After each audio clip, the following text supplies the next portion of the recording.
Video' ভালকৈ বনাব পৰা নাই, এয়া দেখিছে কাম কৰি আছোঁ।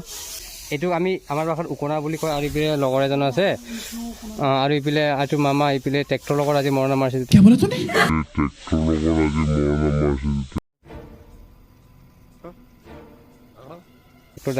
দেউতা আৰু ভিডিঅ' বনাবলৈ সময় নাপাম সঁচাকৈ, কেলৈ কি মোৰ কাৰণে ভিডিঅ' মেইন হ'ল, কিন্তু আমাৰ ঘৰৰ কাৰণে কামটো মেইন। বন্ধুসকল এইটোৱে কি এবাৰ গৰু হালটো মানে বহুত মানে কিবা হ'লটো বুঢ়া হৈছে কাৰণে বেছি দিলোঁ। তাৰপিছত ট্ৰেক্টৰে মানে মৰণা মাৰিবলগীয়া হৈছে এই ৰকম। চৰি ট্ৰেক্টৰ নহয়, যে অটো গাড়ী।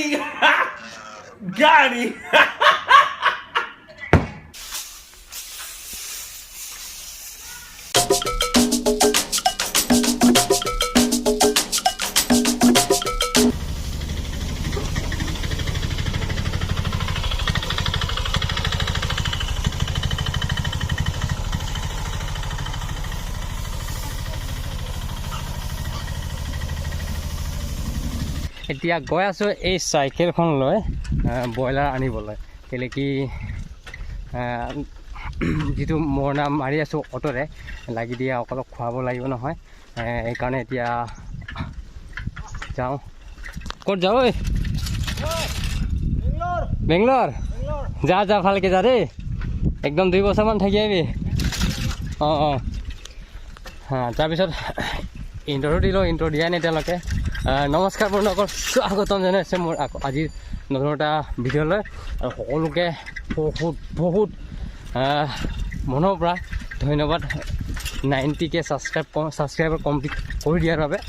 আৰু 1 লাখো সোনকালে কৰি দিয়ক। আৰু বলক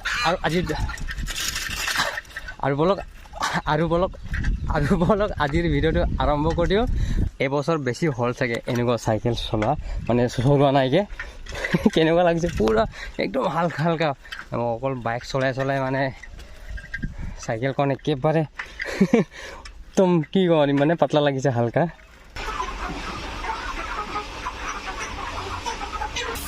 দুই কেজি অলপ বেছি লৈছোঁ। আৰু একজেক্টলি নাপায়তো। আৰু ইয়াৰ 1 কেজি 160 টকা ব্ৰইলাৰ।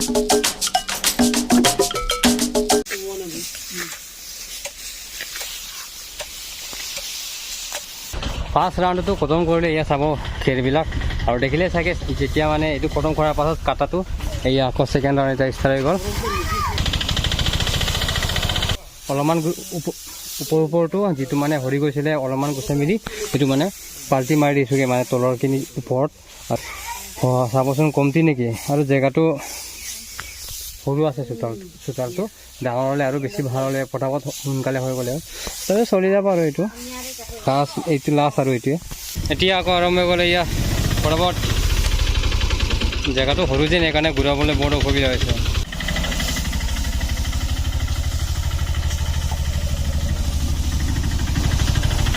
দুটা পাৰ হৈ গ'ল, এতিয়াহে লাঞ্চ কৰিম। এতিয়া চবেই ভিতৰত ৰুমাই খাইছে, এতিয়া মই খাই লাঞ্চ কৰা শেষ হৈ গ'ল।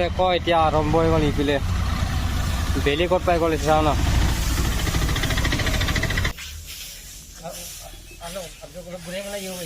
এতিয়া লাষ্ট আৰু খতম হৈ যাব এতিয়া ন।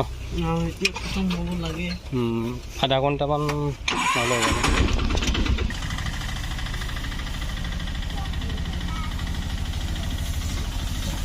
ৰাতিপুৱা 10টা না এনেকৈ আছে, 10টা 10:30 পৰা আৰম্ভ কৰা হয়। এতিয়া 4টামান বাজিব আৰু এই চাবচোন বেলি ক'ত পালেগৈ। এতিয়াহে কমপ্লিট হৈছেগৈ। আৰু এতিয়া 1-2 বাৰ ঘূৰাই মেলি কিবা হৈ যাব আৰু ট্ৰেক্টৰে এতিয়া 1-2 বাৰ ঘূৰাই মেলি কিবা কৰিব আৰু অটোটো ওলাই আহিব। আৰু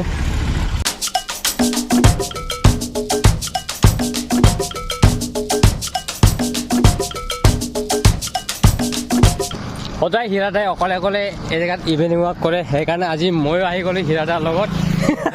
কি কবি মানে অকলে সদায় গ'লে ভাল নালাগে। আজি ভাল লাগিছে, দাদাই আহিছে লগত, এটা হ'লে ভাল লাগে কথা পাতি পেলাই গৈ থাকিলে। এইটো হয় বাৰু। এপাক আহি গৈছোঁ আৰু মই অলপ ঠিকে আছে পুৰা। মানে ইয়াত ড্ৰেছিংটো ৱাক কৰিবলৈ অহা ড্ৰেছিং কৰে নহয়, ছাল মাৰিবলৈ আহি আছিলে। ৰুমত মোক লগ পাই গ'ল, এই জোৰ জবৰদস্তিয়াক লৈ আহিছোঁ মানে আজি। মানে এনেকুৱা কি হ'ল মন নকল ঘৰৰ মানুহ ন দুইজনে উপায় নাই আৰু এনেকাই বহুত দিনৰ পিছত আজি খোজ কাঢ়িছোঁ। একদম হালত খাৰাপ হৈ গৈছে, ভৰি এনেকা বিষ হৈছে, কঁকালটো বিষ আছিলে আৰু বিষ হৈ গৈছে। কিমান কিলোমিটাৰ হ'ব ইয়াৰ পৰা 3 kilometre, up down 6 kilometre total ন? বাপৰে আজি বহুত দিনৰ পিছত খোজ কাঢ়িছোঁ, কিন্তু এনেকৈ খোজ কঢ়াটো ভাল হৈছে স্বাস্থ্যৰ কাৰণে। হ'লেও বিষ হৈ গৈছে আৰু একদম ভাগৰ লাগি গৈছেতো। ভাগৰ লগাৰ পিছত ইপিনে ব্লেক কপি হীৰাদাই ওলাই দিলে। আৰু এটাই ফাইদা কি হীৰাদাই মোৰ আহিলে এইটো একদম ইমান ডাঙৰ কাপত মানে ব্লেক কপি খাবলৈ পায় মানে গৰম গৰম একদম মজা কৰিছিলে হীৰাদা। আৰু মানে তুমি বহুত দিনৰ পিছত প্ৰথমবাৰ খোজকাঢ়িবলৈ গৈছা, তো সেইকাৰণে তোমাৰ বেছি ভাগৰ লাগিছে। মই সদায় গৈ থাকোঁ, মোৰতো একো হোৱা নাই। সঁচাকৈ পুৰা কঁকালি হৈ গৈছে মোৰ। আৰু এইফালে বিস্কুট বৰলা মানুহ আমাৰ প্লেট চিলেট বৰকৈ মানে ইউজ নকৰোঁ, এনেকৈ পেকেটতে কাম চলি যায়। সঁচাকৈ জানে ইয়াত এনেকৈ চলি যায় আমাৰ।